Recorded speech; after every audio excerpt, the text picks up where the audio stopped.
So here we have the review of the 2019 Triumph Scrambler 1200 XE. Now this bike is made for every kind of condition. You can take it on the road, you can take it on the dirt. It's a really great play machine. It's a big 1200cc parallel twin engine, big high pipes, proper scrambler looking. The XE comes with taller suspension, front and rear, awesome Biolins, and look at those front brake calipers, big M50 Brembo calipers as well, so great stopping power. I'm really impressed with the hardware on this bike. Good brakes, solid suspension, and this engine is full of torque. You don't even have to rev it. I was just throwing gears at this bike. The bottom end that it's got, it really just takes off. Real grunty engine. Sometimes with the British bikes, you can get not quite as finely put together sometimes as the Japanese or the Italian bikes, but there's definitely a lot of hardware on this bike that's really nice, and a really clear display, and the rev counter, digital rev counter. So they kind of kept the old analog rev counter, but in a digital manner, like that. Nice touch.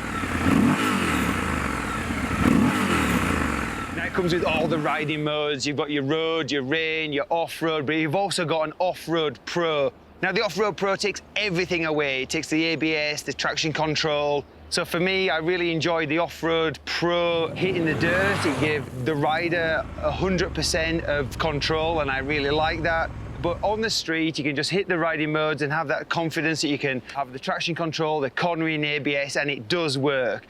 If you don't want to go to full off-road pro mode, there's also an off-road where it still allows you a little bit of slip, and you can still have some fun, but it's not going to get out of control.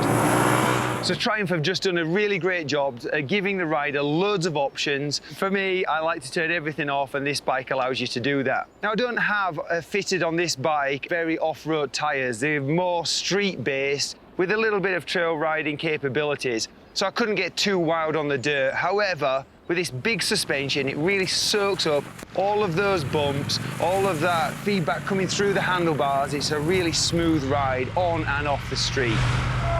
Wheels as well, look at that, and 21-inch front wheel, laced as well. So that 21-inch front wheel is just generally makes it easier to roll over bumps. On the street, you think, oh, that's a really tall tyre, it's a tall wheel, but honestly, this bike is agile, it feels good on the street, so the front wheel is a really good, solid size and works street and on the off-road.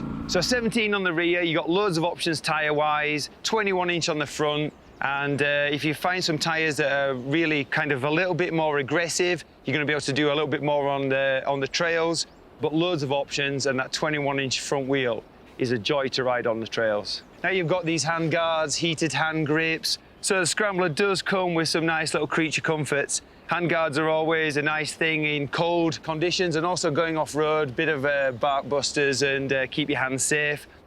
I found the bike to be very tall. The XE model is slightly taller than the XC. The XC Triumph Scrambler is a bit more road-based, not quite as tall. This model, however, the XE, slightly taller, more off-road based.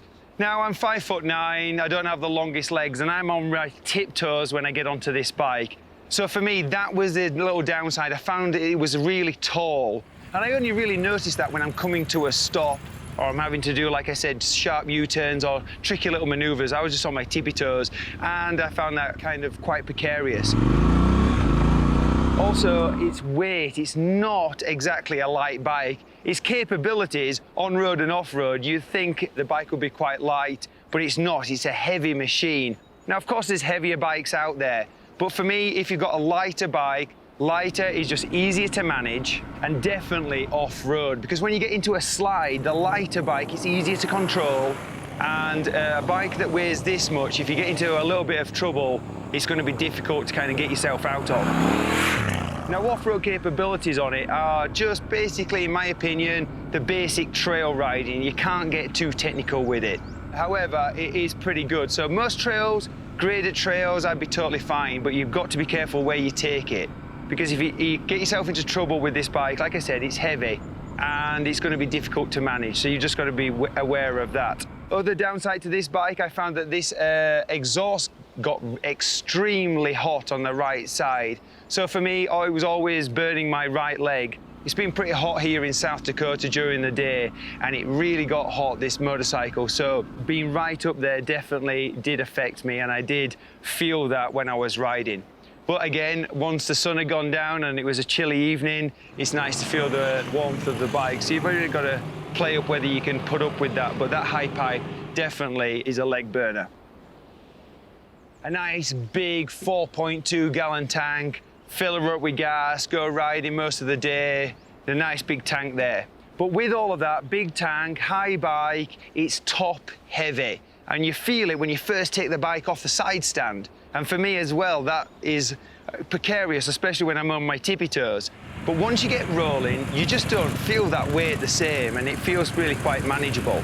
So I was able to just ride on the street, flicker around corners, gives you loads of confidence, it sticks to the road well. It's a really good cornering motorcycle.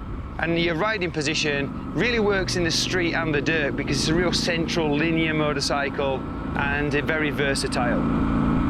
Triumph have done a great job. If it was mine, I'd be looking at just taking a bit of weight off it, maybe just lowering the suspension just a tad for my own personal preferences. But you know, taller riders probably wouldn't want to do that. But overall, Triumph Scrambler XE gets the thumbs up because it's a bike that you can practically take everywhere. And like I said before, it looks stunning. Well done, Triumph. I think I want one. Test, test, 1, 2. With another Scrambler, is it XE? So, traction control right off, so you can actually